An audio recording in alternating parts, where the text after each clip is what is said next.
जब भी हम सूर्य की बात करते हैं, सूर्य हमारी कुंडली में राजा की तरह है, राजा माना जाता है।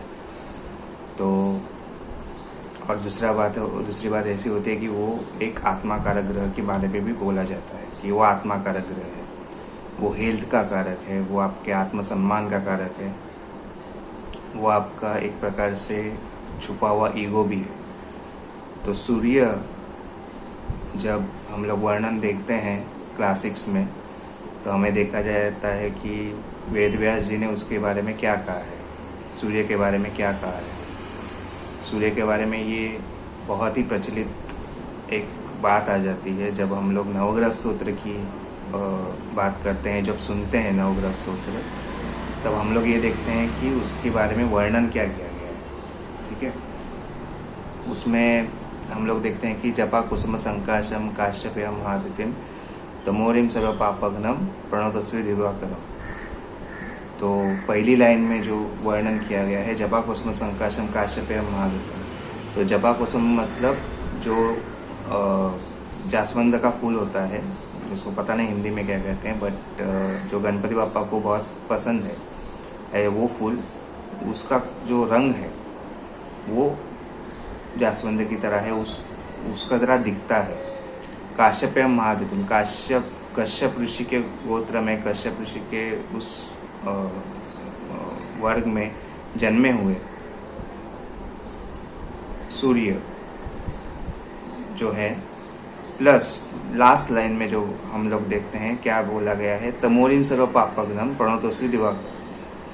तो तमोरिम सर्व पापघ्नम का मतलब होता है कि मेरे पापों का, सारे पापों का नाश करने वाले, तमोरिम सर्व पापघ्नम प्रणतोस्मी दिवाकर, ऐसे सूर्य को मैं नमस्कार करता हूँ। तो जब डेफिनेशन की बात आती है तो सूर्य क्या है? सूर्य आपकी आत्मा है, और वही आत्मा है कि आपकी कुंडली में, आपके जीवन में, आपके चरित्र में जो भी बुरी चीज़ें हैं उसका नाश करने का, पापों का नाश करना है, उसको पता है।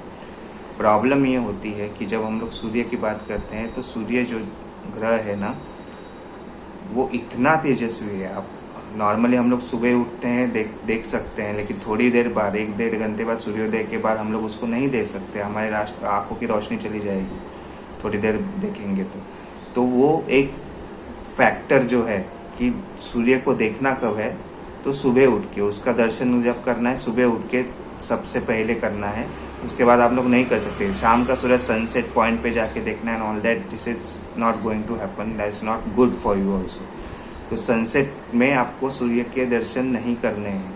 अगर आपको सूर्य आपका पत्रिका में, आपकी कुंडली में अगर अच्छा करना है, तो सबसे पहली बात यह होती है कि सूर्य को उगते हुए देखें। अगर वो ना कर सके तो आदित्य हृदय स्तोत्र का जाप है, वो कर सकते हैं।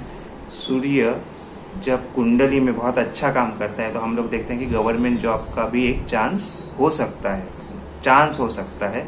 गवर्नमेंट के जॉब के लिए क्या देखा जाता है कि कॉम्पिटिटिव एग्जाम्स होती हैं, तो कंपटीशन का एक ग्रह है और उसका एक भाव भी है जो छठा भाव है। मैं उसके डिटेल में अभी नहीं जाऊंगा, बट मेन इम्पॉर्टेंट जो चीज़ है कि सूर्य कारक किसका है? आत्मविश्वास का है, आपकी ऊर्जा का है, आपके अंदर जो ऊर्जा बसती है, आपका जो हेल्थ है उसके ऊपर है। सरकारी नौकरी है वो भी है। तो अगर कोई बोलेगा कि हाँ ठीक है, मेरा सूर्य बहुत अच्छा बेटा है या फिर उच्च का बेटा है, सूर्य उच्च का हो जाता है आपका मेष राशि में, कुंडली में जहाँ पे भी 1 नंबर है, ठीक है, ध्यान रखिएगा, कुंडली में जहाँ पे भी आपका लग्न कुंडली में 1 नंबर लिखा है, वहाँ पे अगर सूर्य बैठा है तो वो आपका सूर्य उच्च का हो गया।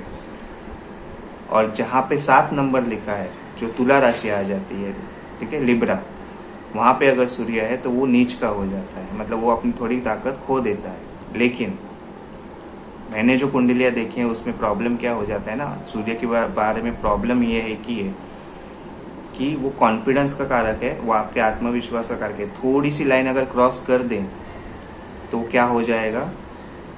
ईगो में कन्वर्ट हो जाएगा। ठीक है, तो आपको ये ध्यान रखना है, आपका सूर्य उच्च का बेटा हो, स्व राशि में हो, 5 नंबर पे भी सूर्य हो, ठीक है, सिंह राशि का सूर्य, तो वो भी हो, तो आपको आपका ईगो चेक करना पड़ेगा, हम्बल रहना पड़ेगा। उच्च के सूर्य के अलावा मुझे सूर्य जो पसंद है वो नीच का सूर्य है, क्योंकि नीच का सूर्य जो होता है